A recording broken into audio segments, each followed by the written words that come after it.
The snow fell silently as Lord Adrian Blackwood stood motionless before the altar of St. Margaret's Church, his jaw clenched tight enough to shatter teeth.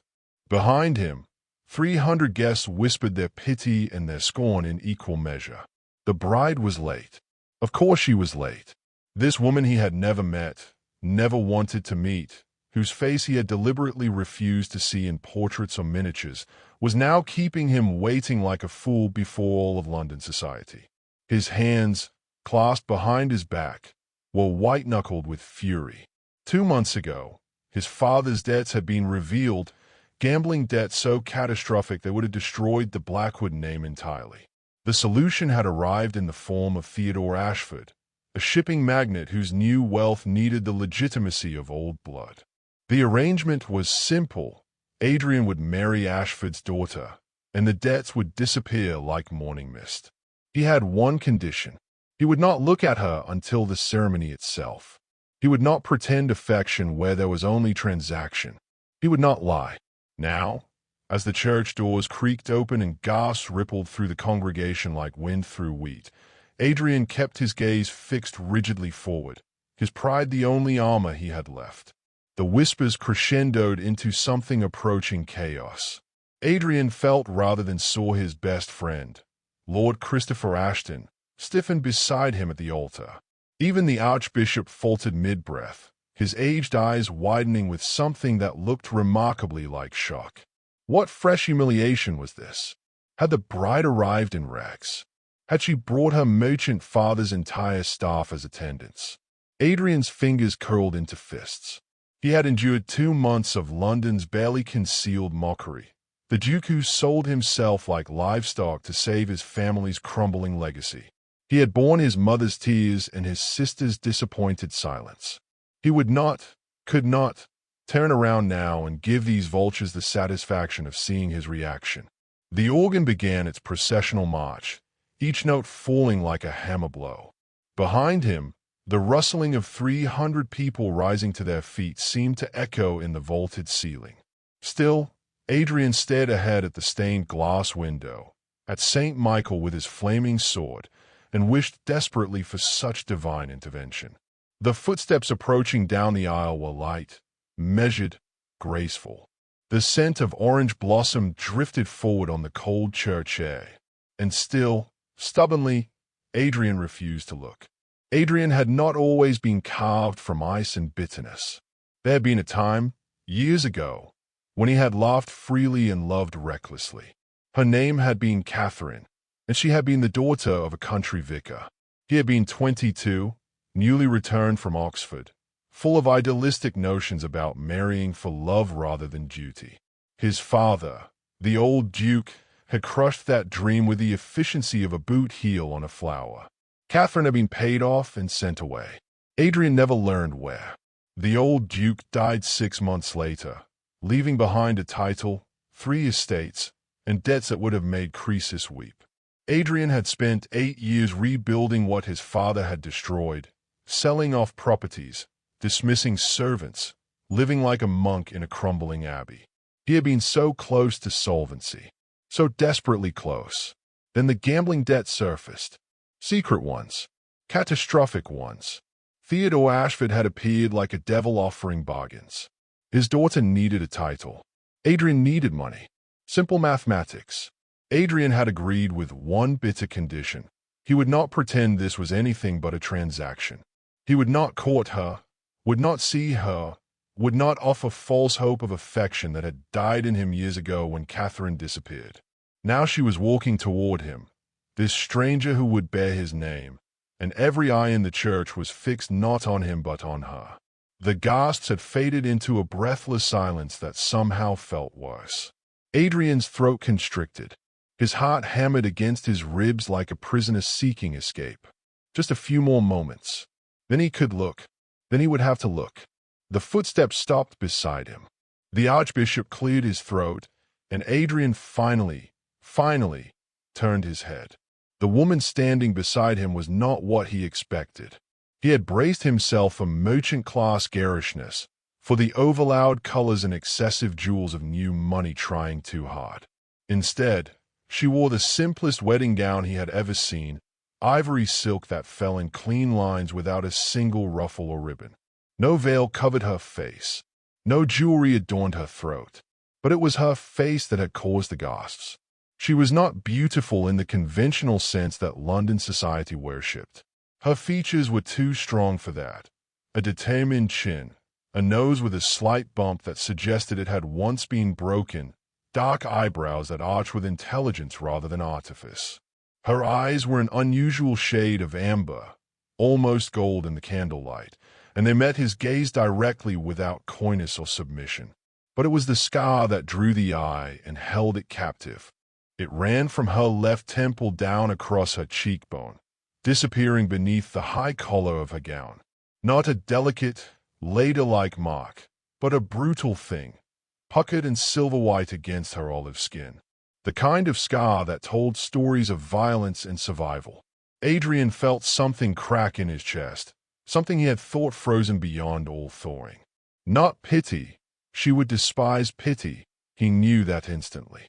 Something else. Recognition, perhaps.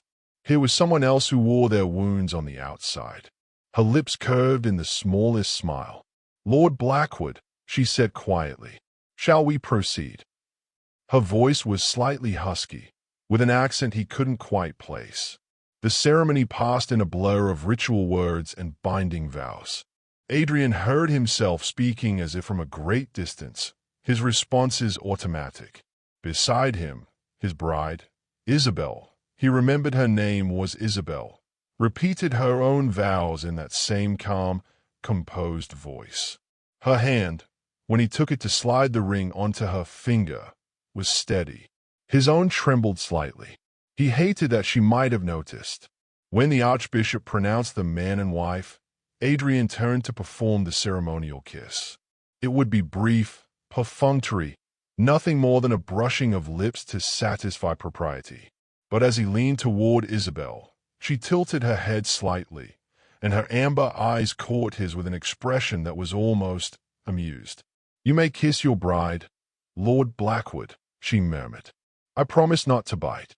The comment was so unexpected, so utterly inappropriate for the solemnity of the moment, that Adrian felt his mouth twitch despite himself. He pressed his lips to Hayes quickly, meaning to pull away immediately, but something made him linger, just a heartbeat longer than necessary. Her lips were soft and warm, and she smelled of orange blossom and something else, something like sunshine and foreign spices. When he stepped back, her expression remained serene, but there was a glint in those unusual eyes that suggested she was laughing at him, or perhaps at the entire absurd situation. They turned to face the congregation as husband and wife. The silence was deafening. Then, slowly, applause began. Polite, uncertain, growing gradually stronger. Adrian offered his arm, and Isabel placed her hand upon it with a lightness that somehow felt deliberate. As they walked down the aisle together, Adrian was acutely aware of every whisper. The wedding breakfast at Blackwood House was an exercise in exquisite torture. Adrian watched his new wife navigate the social minefield with a grace that surprised him. She did not simper or hide. When Lady Pemberton made a pointed comment about unusual bridal beauty, Isabel smiled serenely and thanked her for the compliment. When Lord Ashton's mother asked with false sweetness where she had acquired her scar, Isabel replied, "A gift from a runaway horse in Seville. I was 10. The horse, I'm pleased to report, survived unscathed." The answer was delivered with such dry wit that several guests laughed before they could stop themselves. Adrian found himself studying her between his obligatory conversations with well-wishers. She sat at the head of the table beside him, her posture perfect, her responses measured and intelligent. She did not touch him, did not attempt false intimacy. She played her role as flawlessly as he played his. It should have been a relief. Instead, it unsettled him. When the last guest finally departed and the servants began clearing the debris of celebration, Adrian found himself alone with Isabel in the grand drawing room. The silence between them stretched taut as wire. She stood by the window, looking out at the London twilight, her profile outlined in fading light. "Your rooms are in the East Wing," Adrian said, his voice rougher than intended. "I've had your belongings moved there. My chambers are in the West Wing. We need not, that is, I don't expect, marital relations." Isabel turned to face him, one eyebrow arched. "How fortunate. I don't expect them either." Adrian blinked. In his experience, young brides were either terrified of the marriage bed or resignedly dutiful about it. Isabel seemed utterly indifferent. "However," she continued, "we should discuss the practical arrangements of this marriage." Adrian gestured to the settee, and Isabel seated herself with the same economical grace she brought to every movement. He took the chair opposite, maintaining a careful distance. In the low lamplight, her scar seemed less stark, just another shadow among many. "My father has paid your debts," Isabel began without preamble. "All of them. In return, I have your name and your protection." "I believe those were the terms agreed upon." "They were," Adrian confirmed, disliking how cold it sounded when stated so plainly. "I have no intention of being a burden to you, Lord Blackwood. I don't require entertainment or constant companionship. I read extensively. I ride when weather permits, and I have certain charitable interests that occupy my time." She folded her hands in her lap. "I ask only 3 things. First, that you treat me with basic courtesy in public. Second, that you do not interfere with my correspondence or movements. And third," she paused, her amber eyes meeting his directly, "that you do not take a mistress while residing under the same roof as me. I have no objection to discretion conducted elsewhere, but I will not be humiliated in my own home." The frankness of her terms left Adrian momentarily speechless. This was not how gently bred ladies spoke, even in the privacy of marriage. "And what do I receive in return for these concessions?" "A wife who will manage your household efficiently, represent your name with dignity, and never burden you with emotional demands you have no desire to meet." Her smile was slight, knowing. "I believe we understand each other, my lord. Neither of us wanted this marriage, but we need not make each other miserable in the living of it." It was reasonable, practical, everything Adrian had thought he wanted. So why did it feel like a door closing on something he hadn't known he still hoped for? If you're wondering what happens when 2 wounded souls agree to a marriage of convenience but fate has other plans, well, you'll want to hear what comes next. The first month of marriage passed in a strange dance of avoidance and unwilling awareness. Adrian kept to his chambers and his study, managing estate business with grim efficiency. Isabel, true to her word, made no demands upon him. She ran the household with a competence that surprised the staff and earned their respect. She rose early, took her breakfast alone, and spent her mornings in the library or riding in Hyde Park before the fashionable hours. They dined together when social obligation required it, their conversation polite and impersonal. Yet Adrian found himself noticing things. The way she always chose the chair nearest the fire, as if perpetually cold. The slight limp she tried to hide on rainy days. The fact that she received no letters from her father but corresponded regularly with someone in Spain, the letters sealed with deep red wax. One evening, returning late from his club, Adrian heard music drifting from the music room. He paused outside the door, listening.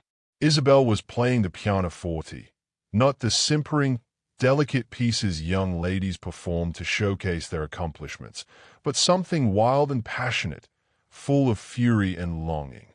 Spanish, he thought. The music spoke of sun-baked earth and ancient sorrows. When it ended, the silence felt profound. Adrian found himself pushing open the door before he could reconsider.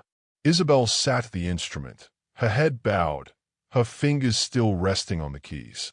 In the candlelight, she looked smaller, more vulnerable than he had ever seen her. "That was remarkable," he said quietly. She started, turning to face him. For just a moment, her expression was unguarded, lonely, raw, achingly human. Then the mask slid back into place. "I apologize if I disturbed you." "You didn't." Adrian stepped into the room. "Where did you learn to play like that?"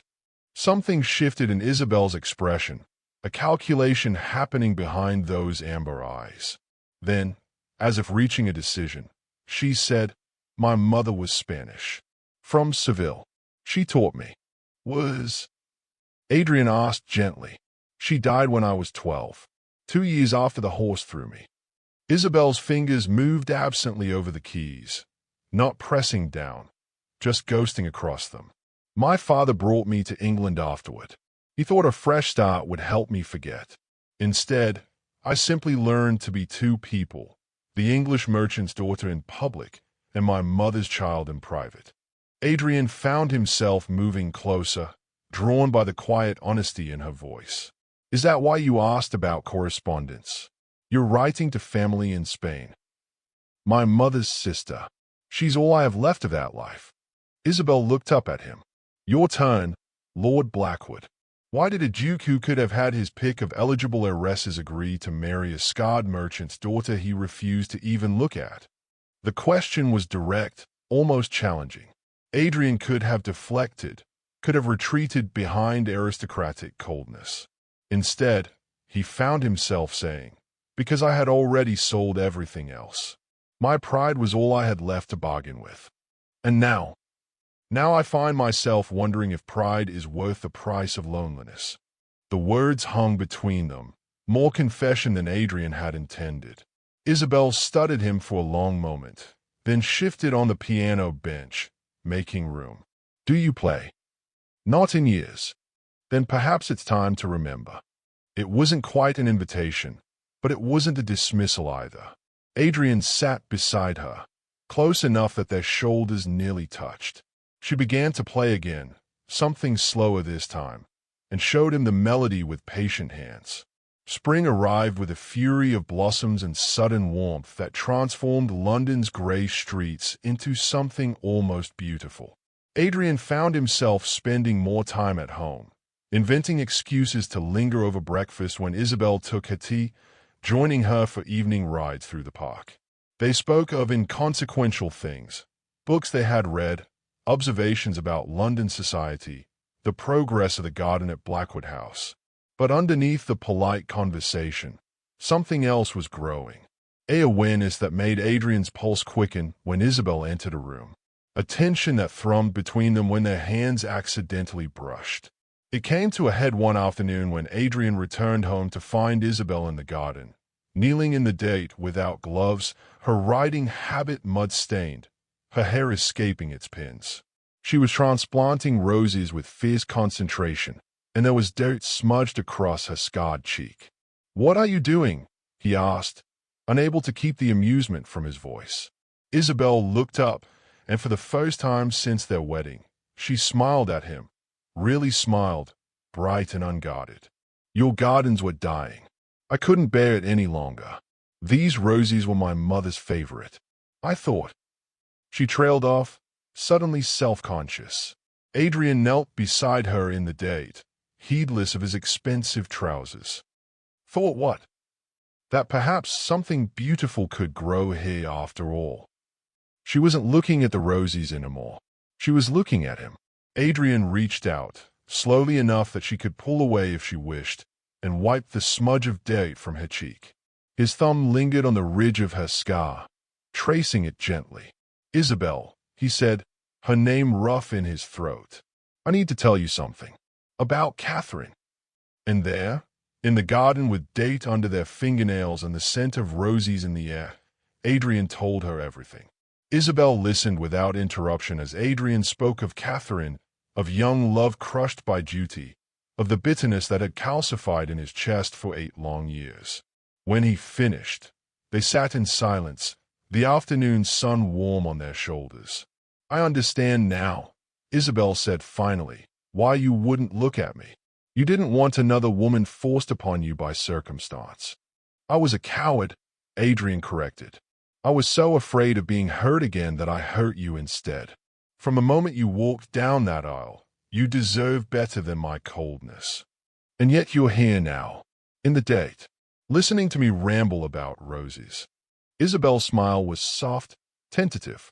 "Perhaps we're both learning." Adrian took her hand, muddy as it was, and held it gently. I don't want a marriage of convenience anymore, Isabel. I want more, if you'll have me, if I haven't destroyed any chance of. She kissed him.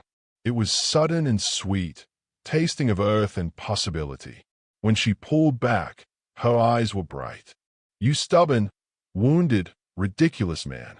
Did you truly think I asked for separate chambers because I didn't want you? I was protecting myself, Adrian. Protecting my heart from a husband who had made it abundantly clear he wanted no part of me. I was wrong, Adrian breathed, cupping her face with both hands, careful of her scar, treasuring it as part of her. So profoundly wrong. You are extraordinary, Isabel. You have been from the moment you stood beside me at that altar and smiled at my coldness. I have been falling in love with you for weeks, and I was too much a fool to admit it. Then admit it now, she whispered. Say it plainly.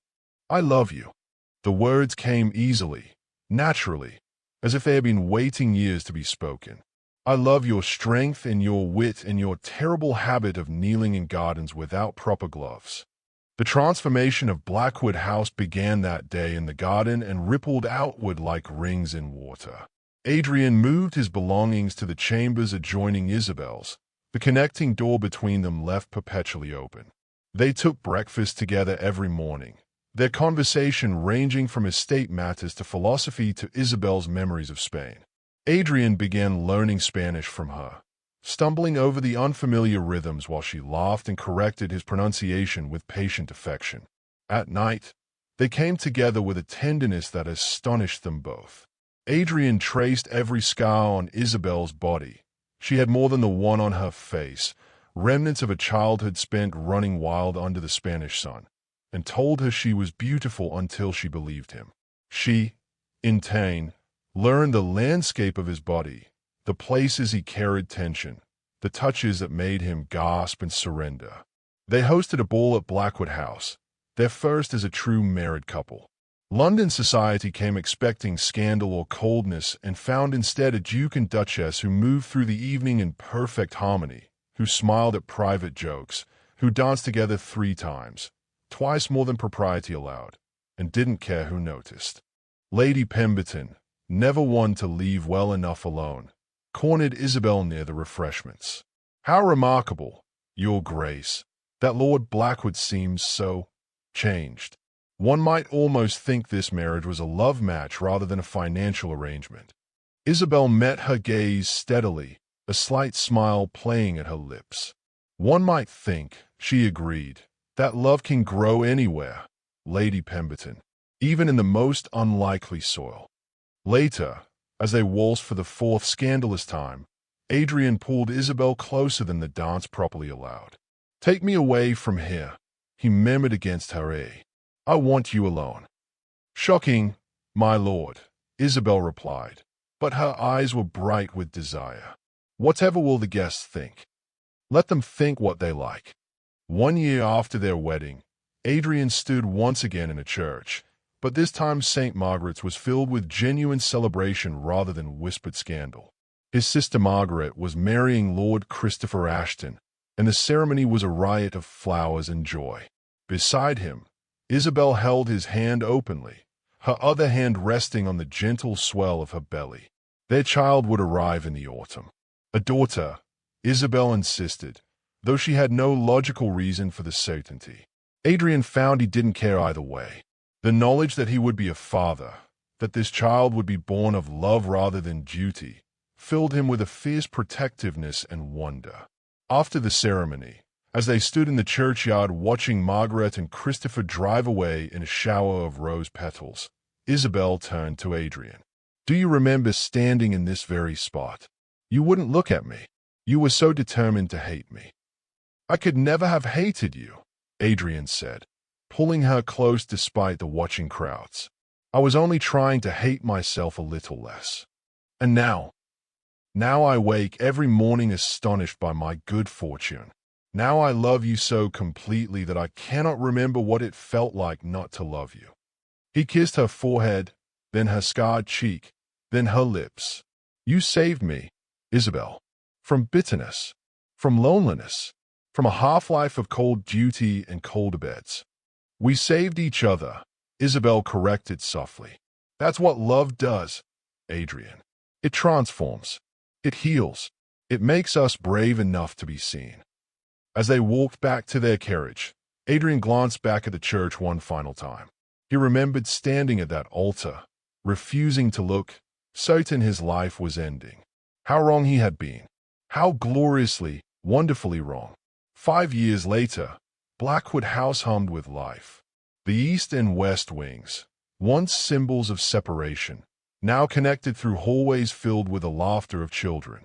Isabella Maria, called Bella, was indeed a daughter, 4 years old with her mother's amber eyes and her father's dark hair. Her brother Edmund followed 2 years later, and now a third child grew beneath Isabel's heart.